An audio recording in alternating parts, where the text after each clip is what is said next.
Hello anime fans, welcome back to your anime explainer YouTube channel. तो guys आज हम इस वीडियो में the fragrant flowers bloom with dignity के episode 10 को एक्सप्लेन करेंगे। इससे पहले का एपिसोड का लिंक ऊपर आई बटन या फिर डिस्क्रिप्शन बॉक्स में मिल जाएगा। आई नो गाइज बहुत दिनों से वीडियो नहीं आया क्योंकि मेरे एग्जाम्स चल रहे थे और फाइनली मेरे एग्जाम्स खत्म हो चुके हैं।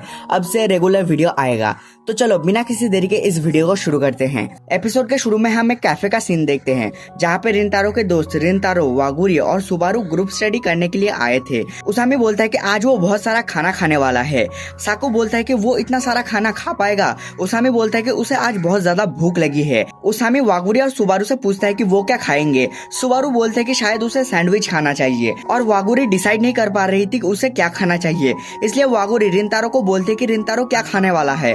रिंतारो भी सोच में पड़ जाता है। फिर वो दोनों मेनू देखने लगते हैं कि उन्हें क्या खाना चाहिए। तभी वागुरी रिंतारो को सजेस्ट करती है कि उन्हें सीजनल पास्ता खाना चाहिए क्योंकि ये देखने में काफी ज्यादा अच्छा लग रहा था। उसके बाद सीन शिफ्ट होता है और हम देखते हैं कि ये लोग खाना खा चुके हैं। अब ये लोग पढ़ाई करने वाले हैं। तभी सुबारू वागुरी को उसामी की तरफ देखने के लिए बोलती है। हम देखते हैं कि उसामी सो रहा था। साकू उसे जगाने की कोशिश करता है। रिंतारो बोलता है कि उसामी की कोई गलती नहीं है, कल वो काफी रात तक पढ़ाई कर रहा था एग्जाम के लिए। वागुरी उसामी के पास जाती है और बोलती है कि यहाँ पे काफी अच्छे अच्छे डेजर्ट मिलते हैं, क्यों ना वो पढ़ाई में एक गोल सेट करे और अपने आप को रिवॉर्ड करे। तभी उसामी उठ जाता है और बोलता है चलो फिर शुरू करते हैं।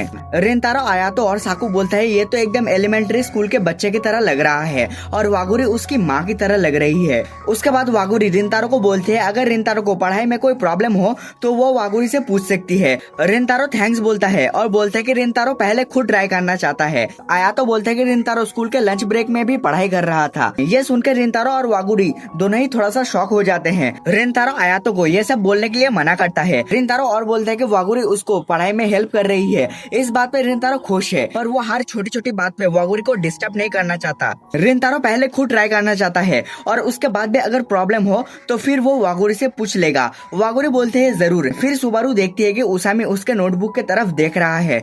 सुबारू पूछते है कि अब क्या हुआ। उसामी बोलता है कि ये क्या है। सुबारू बोलता है ये उसका नोटबुक है। उसामी बोलता है कि इतना मोटा। उसामी अपना नोटबुक दिखाता है और बोलता है कि क्यूको की स्टूडेंट इतना स्मार्ट है। सुबारू उसामी का नोटबुक देखती है और बोलती है कि ऐसा नोटबुक तो वो एलिमेंट्री स्कूल में यूज करती थी। कुछ देर के बाद रिंतारो को एक क्वेश्चन समझ नहीं आ रहा था, इसलिए वो वागुरी से पूछती है। वागुरी उसको वो क्वेश्चन समझाने लगती है। तभी सुबारू को भी वागुरी का हेल्प चाहिए था एक क्वेश्चन सॉल्व करने के लिए, पर वो देखती है कि वागुरी रिंतारो का हेल्प कर रही थी। उसामी सुबारू से पूछता है कि क्या हुआ है। सुबारू बोलती है कि उसे एक क्वेश्चन समझ नहीं आ रहा है और वो उस क्वेश्चन को सॉल्व नहीं कर पा रही है। उसामी उस क्वेश्चन को सॉल्व करने के ट्राई करता है पर वो क्वेश्चन उसके सर के ऊपर से जाता है। उसामी माफी मांगता है और बोलता है कि उसे भी कुछ समझ नहीं आ रहा है। सुबारू बोलता है कि कोई बात नहीं है। साकू पूछता है कि कौन सा क्वेश्चन। सुबारू उसे दिखाता है। साकू नोटबुक लेता है और उस क्वेश्चन को सॉल्व कर देता है। उसामी शॉक हो जाता है और बोलता है साकू ने क्यूको के क्वेश्चन को सॉल्व कर दिया। आयातो बोलता है कि उसे पता नहीं था कि साकू इतना ज्यादा स्मार्ट है। उसामी बोलता है कि साकू चिदोरी में क्या कर रहा है। साकू बोलता है कि इसमें कौन सी बड़ी बात है। सुबारू साकू को बोलते है कि तुमने इसको बड़ी आसानी से सॉल्व कर दिया, पर तुमने ये किया कैसे। साकू बोलता है कि ये काफी ज्यादा आसान है, उसने सिर्फ एक फॉर्मूला यूज किया और इसको सॉल्व कर दिया। आयातो बोलते है कि आयातो ने ये पहले कभी नहीं बताया, पर साकू किसी चीज को समझाने में थोड़ा सा कच्चा है। साकू को शॉक लग जाता है। साकू रिंतारो से पूछता है कि क्या ये सच है।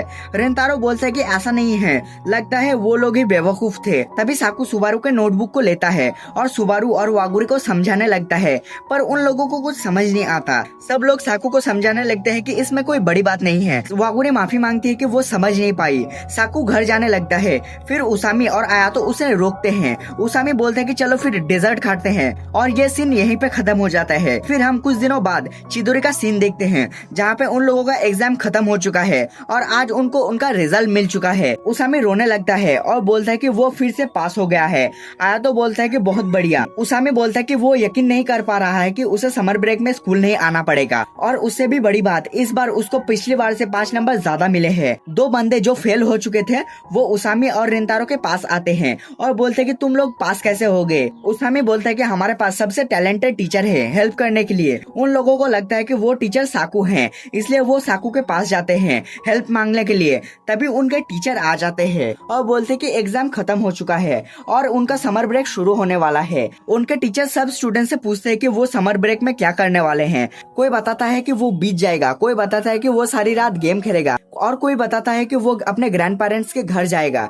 टीचर बोलते हैं जाओ फिर मजे करो। एक स्टूडेंट बोलता है कि उनकी पढ़ाई का क्या होगा, क्या उन्हें होमवर्क नहीं मिलेगा। टीचर बोलते हैं होमवर्क इम्पोर्टेंट है, पर उससे भी ज्यादा उनके स्कूल ईयर इम्पोर्टेंट है। एक दिन वो लोग बड़े हो जाएंगे और तब जब वो अपनी स्कूल लाइफ को याद करेंगे तब ये फीलिंग्स और मेमोरीज ही उनको याद आएगा। तब ये मेमोरीज उनके दिन को और भी ज्यादा मजेदार बना देंगे। इसलिए उनके टीचर चाहते हैं कि समर ब्रेक को वो सारे लोग पूरी तरीके से एंजॉय करें। उसके बाद स्कूल खत्म हो जाता है और रिंतारो और उसके दोस्त घर जा रहे थे। तभी कुछ लड़के उनके पास आते हैं और पूछते हैं क्या इसके बाद वो कहीं पे जाएंगे। उसामी हाँ बोलता है। उसके बाद वो लोग डिसाइड करने लगते हैं कि वो कहाँ जाएंगे। फिर उसामी रिंतारो से पूछता है कि रिंतारो कहाँ जाना चाहता है। रिंतारो बोलता है बॉलिंग करने और सब लोग राजी भी हो जाते हैं। रास्ते में वो लोग दो टीम में डिवाइड हो रहे थे और दोनों ही टीम रिंतारो को अपने टीम में चाहता था। आया तो रिंतारो को बोलता है तुम तो स्कूल में बहुत ज्यादा पॉपुलर हो चुके हो। रिंतारो बोलता है कि पिछले साल से इस साल उसके ज्यादा दोस्त हैं। ये सब वागुरी से मिलने के बाद हुआ है। तभी उनमें से एक लड़का बोलता है रास्ते के उस पार क्यूको की लड़कियां जा रहे थे। रिंतारो देखता है कि वहाँ पे वागुरी भी थी। उसामी उन लोगों को बुलाने जा रहा था। तभी साकू और आयातो उसे रोक लेते हैं। साकू बोलता है कि उनकी स्कूल की लड़कियों और हमारे स्कूल के लड़कों को पता नहीं है कि हम आपस में एक दूसरे को जानते हैं। वो और हम लोग दोनों ही मुसीबत में पड़ जाएंगे। उसामी माफी मांगता है। फिर उसामी देखता है कि रिंतारो अभी भी वागुरी को देख रही थी। उसामी रिंतारो को बुलाता है और वो लोग फिर से जाने लगते हैं। जाते जाते उसामी रिंतारो को पूछता है कि क्या रिंतारो वागुरी को डेट कर रहा है। रिंतारो घबरा जाता है और बोलता है ऐसा नहीं है। उसामी बोलता है सच में। उसामी और बोलता है पर उसामी को ये यकीन है कि रिंतारो वागुरी को लाइक करता है। रिंतारो बोलता है कि उसने ऐसा कभी नहीं कहा है। उसामी बोलता है कि इसमें कहने की कोई जरूरत नहीं है, ये देख के पता चल जाता है। और उसामी को ये भी पता है कि आयातो और साकू ने भी नोटिस किया होगा। रिंतारो शर्म के मारे लाल हो जाता है और सर पकड़ के नीचे बैठ जाता है। साकू बोलता है कि उसामी एक गधा है। उसामी बोलता है अगर रिंतारो को हेल्प चाहिए तो वो उसामी को बता सकता है। तभी साकू और आयातो उसामी को मार के वहाँ से ले जाते हैं। आयातो बोलता है कि रिंतारो को चिंता करने की कोई जरूरत नहीं है, वो किसी को नहीं बताएंगे। रिंतारो मन में बोलता है कि क्या उन लोगों को सच में पता है और कहीं ये तो नहीं है कि वागुरी को भी पता चल गया हो। उसके बाद हम देखते हैं कि ये लोग बॉलिंग गेम खेलने के लिए दो टीम में डिवाइड हो चुके हैं और चैलेंज यहाँ पे ये है कि जो कोई भी हारेगा वो सबको नेक्स्ट डे लंच पार्टी देगा। हम देखते हैं कि यहाँ पे उसामी का जो टीम है वो जीत रहा है और रिंतारो का टीम हार रहा है। रिंतारो गेम में फोकस नहीं कर पा रहा है। उसके दिमाग में अभी भी ये चल रहा है कि उन लोगों को पता चल गया है कि वो वागुरी को लाइक करता है। उसके बाद हम देखते हैं कि रिंतारो काफी ज्यादा फ्रस्ट्रेटेड हो चुका है और वो उन लोगों को बोलता है कि वो कुछ पी के आता है। उसके बाद रिंतारो एक ड्रिंक लेता है। वहाँ पे आयातो भी आता है और वो भी एक ड्रिंक लेता है। आयातो रिंतारो को टेंशन लेने के लिए मना करता है। अगर रिंतारो वागुरी को डेट कर रहा है या फिर वो वागुरी को लाइक भी करता है तो इसमें कोई बुरी बात नहीं है।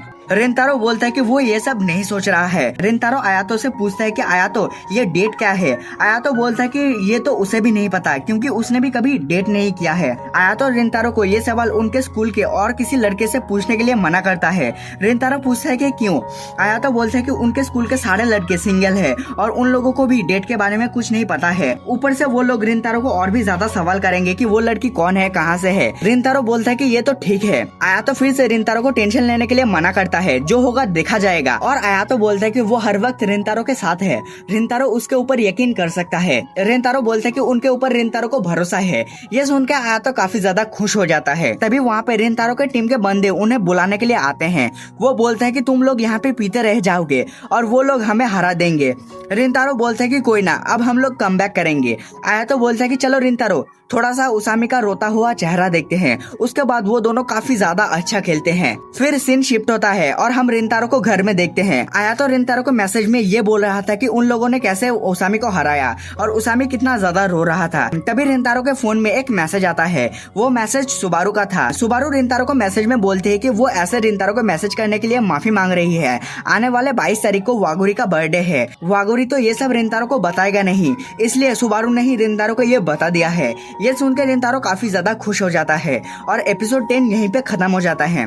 तो गाइस तुम लोग कमेंट्स में बताना कि एपिसोड 10 तुमको कैसा लगा। और हाँ, वीडियो पसंद आए तो वीडियो को लाइक कर देना और आने वाले एपिसोड देखने के लिए चैनल को सब्सक्राइब भी कर लेना। गाइस ये एनिमे तो और 2 एपिसोड में खत्म हो जाएगा। तो तुम लोग कमेंट्स में बताओ कि मुझे और कौन कौन से एनिमे को एक्सप्लेन करना चाहिए। तो मिलते हैं नए किसी वीडियो में, तब तक के लिए सायोनारा।